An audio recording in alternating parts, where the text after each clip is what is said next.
Yes बेटा, next question is let A set equal to elements हैं इसमें -2 -1 0 1 2 और एक एफ फंक्शन है f from A to Z define किया गया है। ए सेट ये है और Z is the set of integers be given by, और फंक्शन किस तरह से है, f x is equal to x square minus 2x minus 3। ठीक है, इसको y कहते हैं और ये x है। ठीक है, find first part range of F, domain of F, codomain of F, और second part preimages of 6 -3 and 5। This is a very good question. चलिए शुरू करते हैं। तो एफ एक्स दिया है x square minus 2x minus 3।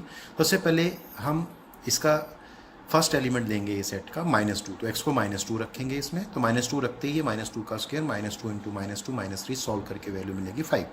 उसके बाद हम सेकंड एलिमेंट लेंगे -1, तो f ऑफ -1 रखेंगे, x की वैल्यू डालेंगे ना यहाँ पे, x की वैल्यू -1, तो -1 का स्क्वायर -2 इंटू -1 -3, तो ये 0 आ जाएगा। f ऑफ 0, थर्ड एलिमेंट है 0, तो f ऑफ 0 0 रखते ही ये 0 हो गया, तो -3 आ गया। f ऑफ 1, नेक्स्ट एलिमेंट 1 है, तो f ऑफ 1, तो 2 इंटू 1 का स्क्वायर -2 इंटू 1 -3 सॉल्व करके -4 आएगा। और उसके बाद f2 निकालते हैं क्योंकि फोर्थ लास्ट एलिमेंट इसका 2 है, तो f ऑफ 2 क्या आएगा, 2 इंटू 2 का स्क्वायर -2 इंटू 2 -3 जो आएगा -3 के इक्वल। तो आपने देखा यहाँ से रोस्टर फॉर्म हम f की लिख सकते हैं, तो रोस्टर फॉर्म f की क्या बनेगी, f इक्वल टू, तो इसमें पेयर्स बनेंगे कैसे, -2, 5, -1, 0, 0, -3 देखिए, और उसके बाद 1, -4 और यहाँ पे 2, -3, तो ये पेयर्स आपके पास बन जाएंगे। अब डोमेन बताइए, यहाँ से बहुत ईजी है। डोमेन ऑफ एफ क्या बनेगा, डोमेन आपके पास है -2, -1, 0, 1 और 2। और याद रखना डोमेन किसी भी फंक्शन की जो ए से डिफाइन की जाती है दूसरी जेड की ओर, तो वो ए से बी की ओर, तो ए हमेशा डोमेन होता है, तो यहाँ पे हम इसको ए लिख देंगे। और रेंज जो है, रेंज वो होते हैं एलिमेंट्स जो जेड के एलिमेंट्स हैं जेड सेट के, और वो जो यूज्ड एलिमेंट है, तो कौन सा है इसमें क्या बन रहा है, 5 0 -3 -4, 5 -3 0 -4, -3 है लेकिन वो रिपीट नहीं करना, पहले आ चुका है, तो रेंज ऑफ एफ आ जाएगा सेट ऑफ 5 -3 0 और -4। कोडोमेन ऑफ एफ हमेशा ही आपको पता है, जिस तरफ एरो होता है वो कोडोमेन होता है, जेड हो गया। अब हम बात करते हैं प्री इमेज निकालने की। लास्ट टाइम भी हमने क्वेश्चन किया था, बिल्कुल वैसे ही होगा। Let x be the pre image of 6, तो एफ एक्स किसके इक्वल हो गया, 6। एफ एक्स की वैल्यू क्या, X square -2x -3 equal to 6। Yes बेटा, that implies X square -2x -9 0। This is a quadratic equation in X. Quadratic फॉर्मूले का use करके तो सॉल्व करेंगे। एक्स आएगा +2 plus minus square root of b square minus that is 4 -4ac that is +36/2। Solve करेंगे, इसको solve करने के बाद देखिए बेटा 40 आएगा, 2 कैंसिल हो जाएगा, तो ये आएगा 1 ± √10। और आपको पता है ये जो एलिमेंट्स हैं ये ए को बिलोंग नहीं कर रहे हैं, तो which does not belong to set A. इसका मतलब एक्स की कोई भी वैल्यू हमें फाइंड नहीं हुई, it means there is no pre image of 6। चलिए आगे चलते हैं, फिर अब दूसरे की बात करते हैं। लेट एक्स, आप यहाँ एक्स भी ले सकते हैं, जेड भी ले सकते हैं, पी भी ले सकते हैं, मर्जी तुम्हारी। लेकिन क्या होता है जब हम चेंज करते हैं तो आगे मिस्टेक होने के चांसेस ज़्यादा होते हैं, इसलिए आप इसको एक्स से कर लीजिए। Let x be the pre image of -3, तो क्या हो जाएगा एफ एक्स इक्वल टू -3। फिर से यहाँ फंक्शन की वैल्यू डालेंगे, एक्स स्क्वायर -2x -3 -3 कट जाएगा, x square -2x equal to 0, x common आएगा, x -2 0, दो फैक्टर हैं आपके पास, एक्स की 2 वैल्यूज आ गई, एक्स इक्वल टू 0, 2, और दोनों ही आप देख पा रहे हैं ए के मेंबर हैं, 0 भी और 2 भी, तो इसका मतलब 0 2 दोनों ही प्री इमेज होंगी किसकी, -3 की। अब लास्ट पार्ट देखिए इसमें, let x be the pre image of 5। देखिए यहाँ पे क्या होगा, एफ एक्स की वैल्यू 5 के इक्वल होगी, एफ एक्स की वैल्यू थी x square -2x -3 equal to 5। अब इसको जब सॉल्व करेंगे 5 को यहाँ शिफ्ट कर देते हैं इस तरफ, तो एक्स स्क्वायर -2x -8 0, यहाँ 2 फैक्टर्स हो जाएंगे, x -4 x +2 0, x की 2 वैल्यूज मिलेंगी, x -2 और 4 होगा। सिंस अब यहाँ देखिए -2 ए को बिलोंग कर रहा है बट 4 ए को बिलोंग नहीं कर रहा, आप चेक कर सकते हैं पीछे ए सेट को। इसका मतलब इसको हम नेगलेक्ट कर देंगे, ड्रॉप कर देंगे, तो -2 is the pre image of 5। That is a very good question. Yes बेटा, नेक्स्ट क्वेश्चन देखते हैं। Let capital N be the set of natural numbers and the relation R be defined on N such that R equal to set of x, y pairs हैं, such that y equal to 2x, y और x का relation क्या है, y equal to 2x, x, y belonging to set of natural number. What is domain, codomain and range of R? R एक relation है यहाँ पे। अब आपसे पूछता है is this relation is a function, क्या ये एक relation function होगा? तो देखिए R हमें दिया हुआ था given a relation R from N to N defined by this one। अब क्या करते हैं, इसको रोस्टर फॉर्म में चेंज करते हैं, तो देखो कैसे, जैसे ही एक्स वाई दोनों नेचुरल नंबर है, तो एक्स की वैल्यू फर्स्ट क्या होगी, नेचुरल नंबर 1, तो इसको जैसे 1 रखेंगे तो वाई 2 हो जाएगा, तो 1 2 पेयर बना, 2 पे 4 हो जाएगा, 3 पे 6 हो जाएगा, 4 पे 8 हो जाएगा, और इस तरह से देयर आर इनफाइनाइट पेयर्स। ठीक है, तो ये सेट है इन्फानाइट बनेगा। डोमेन देखें तो क्या बनेगी, फर्स्ट एलिमेंट का सेट 1 2 3 4, और आप देख पा रहे हैं क्या होता है, it is a set of natural number. उसके बाद रेंज ऑफ आर, रेंज क्या बनेगी 2 4, सेकेंड एलिमेंट का सेट 2 4 6 8 एंड सो, एंड इसको लिख सकते हैं set of even natural numbers, या यहीं छोड़ दीजिए एक ही बात। कोडोमेन क्या बनेगी, कोडोमेन आपको पता है हमेशा एन से डिनोट होती है, ठीक है, और वैसे भी यहाँ पे आप अगर देखेंगे, ठीक है, तो यहाँ पे भी एन था, लेकिन क्योंकि हमें अभी पता नहीं है, अभी हमें पता नहीं है कि ये एक फंक्शन है, तो अभी हम सीधा नहीं लिख सकते इसको, इस तरह से निकालेंगे।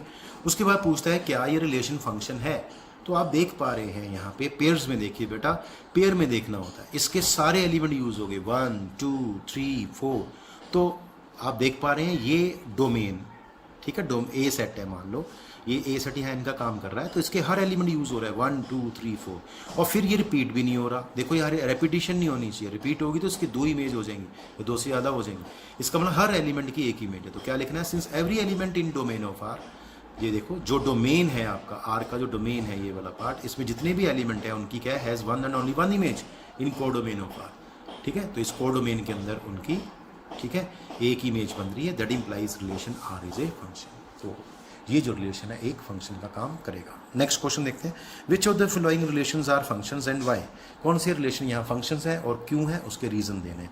जैसे आर इक्वल टू दिया है 2,1 3,1 4,2, याद रखना इसका एरो डायग्राम नहीं बनाया जा सकता क्योंकि हमारे पास वो सेट डिफाइंड नहीं है ए और बी, तो इसको हमें यहीं से देख के बताना पड़ेगा। तो देखिए यहाँ पे ये एलिमेंट सारे डिफरेंट हैं, ठीक है, और डिफरेंट एलिमेंट्स अगर होते हैं फर्स्ट वाले तो हमेशा वो रिलेशन को डिफाइन करता है, ठीक है, तो रिलेशन फंक्शन को डिफाइन करता है। तो याद रखना ये डिफरेंट एलिमेंट्स होंगे तो रिलेशन फंक्शन बन जाएगा। हमें कैसे लिखना है बेटा, since every element in domain of R has a unique image that implies R is a function, तो हर एक एलिमेंट की एक यूनिक इमेज है क्योंकि फर्स्ट एलिमेंट रिपीट नहीं कर रहा, तो आर एक फंक्शन होगा। सेकंड, अगर रिलेशन दिया हो 2,2 2,4 3,3 4,4 एलिमेंट्स का, तो इसमें बताइए ये है कि नहीं। अब यहाँ एक प्रॉब्लम आ गई, देखो ये एलिमेंट रिपीट कर गया, और जब रिपीट करेगा इसका मतलब ये होता है इस एलिमेंट की 2 एलिमेंट की 2 इमेजेस हैं 2 और 4।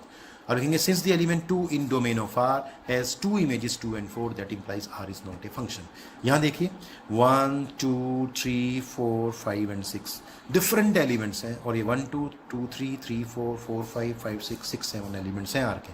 क्योंकि ये डिफरेंट एलिमेंट्स हैं, जो फर्स्ट एंट्री है वो रिपीट नहीं कर रही है, इसका मतलब ये फंक्शन होगा। लिखना कैसे आपको, since every element in domain of R has a unique image, जैसे हमने यहाँ पे लिखा था same to same, that implies R is a function. अब इसके बाद हम एक और कॉन्सेप्ट करने वाले हैं, ये कॉन्सेप्ट है इक्वल फंक्शंस का। तो 2 functions f and g are said to be equal if and only if. आपके पास अगर 2 फंक्शंस हैं तो आप कब कहेंगे दोनों फंक्शन इक्वल हैं। First part, domain of f should be equal to domain of g, तो f का जो डोमेन है वो g के डोमेन के इक्वल होना चाहिए। सेकंड पार्ट है codomain of f equal to codomain of g, और f का जो कोडोमेन है वो g के कोडोमेन के इक्वल होना चाहिए। तीसरा पार्ट है main part, fx equal to gx for every x belonging to their common domains. तो इसकी जो कॉमन डोमेन होगी, ठीक है, ठीक है, उसको जो x बिलोंग करेगा तो उसके लिए fx किसके इक्वल होना चाहिए, gx। तो मतलब fx की वैल्यू gx के इक्वल होनी चाहिए, दोनों फंक्शन इक्वल होंगे। तो आप कहेंगे ठीक है, तो ये इक्वल फंक्शन की डेफिनेशन है। Note, if 2 functions f and g are equal then we write f equal to g। वो तो पता ही है, अगर 2 फंक्शंस इक्वल है तो उसको हम इक्वेट कर देंगे f इक्वल टू g।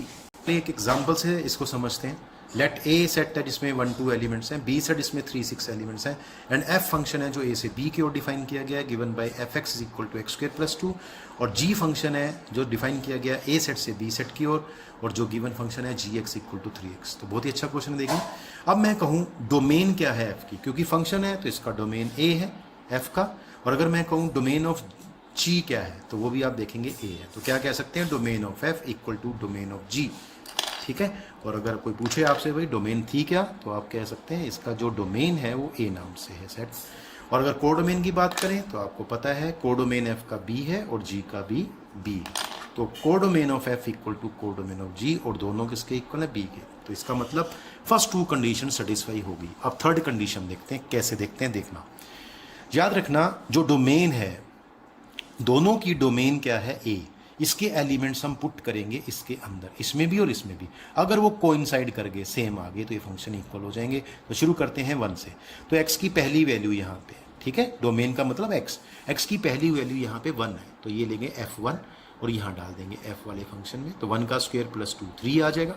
इसी तरह से g में भी डालेंगे 1, तो आपने देखा ये भी 3 आ गया, तो इसका मतलब f1 इक्वल टू g1 आ गया।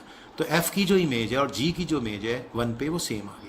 इसी तरह से अब सेकंड एलिमेंट 2 लेंगे, बस 2 ही एलिमेंट है, तो 2 पे f2 निकालते हैं, 2 का स्क्वायर प्लस 2 6 आ जाएगा, और g2 यहाँ डालेंगे 3 इंटू 2, ये भी 6 आ जाएगा। तो आपने क्या देखा, f2 इक्वल टू g2। इसका मतलब जो फंक्शन f फंक्शन है उसकी 2 एलिमेंट की इमेज और g फंक्शन की 2 एलिमेंट की इमेज सेम है, और वैसे भी इसके डोमेन में 2 ही एलिमेंट थे। इसका मतलब क्या हो गया कि f1 g1 के इक्वल है, f2 g2 के इक्वल है, तो इट मीन्स ठीक है हर एलिमेंट पे इमेज इनकी इक्वल आ रही है, it means f equal to हम g लिख सकते हैं, तो ये फंक्शंस इक्वल होंगे, तीनों कंडीशन सेटिस्फाई हो गई। चलिए एक और क्वेश्चन देखते हैं। Let f from r minus 2 element 2 set से r की ओर है, be defined by fx equal to x square minus 4 by x minus 2 comma x is not equal to 2, and g function है r to r be defined by gx equal to x plus 2, find whether f equal to g और not. फिर से f एक function है जिसका domain है r minus set of 2 से r की ओर, ठीक है, और फंक्शन ये दिया हुआ x square minus 4 by x minus 2 और x 2 के इक्वल नहीं है, और g फंक्शन है जिसका डोमेन r है, कोडोमेन r है, और डिफाइन किया गया gx equal to x plus 2। आपसे पूछा है क्या f g के इक्वल है, क्या दोनों फंक्शन इक्वल है या नहीं है, तो देखिए fx दिया हुआ था x square minus 4 by x minus 2 और x is not equal to 2, इसके फैक्टराइज कर देंगे, फैक्टराइज करके x माइनस 2 से x माइनस 2 कैंसिल कर देंगे, क्योंकि यहाँ x माइनस 2 नहीं है तो इस नंबर से हम कैंसिल कर सकते हैं, तो फंक्शन आ गया x प्लस 2। तो आप देख पा रहे हैं, लेकिन fx x प्लस 2 है, बट एक कंडीशन है x 2 के इक्वल नहीं होना चाहिए, तो आपने कहा fx और आल्सो gx, इसके बाद यहाँ देखेंगे gx भी x प्लस 2 है लेकिन x बिलोंगिंग टू r है। अब ध्यान देना इसकी डोमेन में फर्क आ गया कि fx तब है जब x 2 नहीं है, और gx कब है, x की हर वैल्यू के लिए, तो fx इक्वल टू gx क्या हुआ, ये तभी होगा, ये दोनों इक्वल सिर्फ तभी होंगे जब x नॉट इक्वल टू 2 है। लेकिन आप देखेंगे fx gx के इक्वल हुआ, लेकिन दोनों की डोमेन अलग अलग है, ठीक है, fx gx के इक्वल हो गया, लेकिन कब, जब x is not equal to 2, ये इनका कॉमन डोमेन हुआ। लेकिन जो हमें डोमेन दे रखी है वो देखिए क्या है, तो देखिए, तो डोमेन ऑफ f तो हमें दे रखी है r माइनस सेट ऑफ 2, और डोमेन ऑफ g दे रखी है, तो डोमेन तो इक्वल नहीं हुई, तो डोमेन इक्वल नहीं हुई, लेकिन fx gx के इक्वल हुआ for all values of x belonging to r minus set of 2। इसका मतलब function fx and gx have different domains. देखो तो क्या लिखेंगे, f is not equal to g, तो f फंक्शन जो है वो g फंक्शन के इक्वल नहीं होगा। तो इस तरह से आपने देखा फंक्शन क्या होता है, सबसे पहले रिलेशन देखा, उसके बाद फंक्शन देखा, और आपने देखा फंक्शन एक्चुअली रिलेशन ही होता है, पर उसके ऊपर कुछ स्पेसिफिक कंडीशंस लगाई जाती हैं। ठीक है जी, तो आज ये क्वेश्चंस करेंगे, असाइनमेंट आपको मिल जाएगी। आज के लिए इतना ही, फिर नेक्स्ट क्वेश्चन में कंटिन्यू करेंगे फंक्शंस को। Thank you.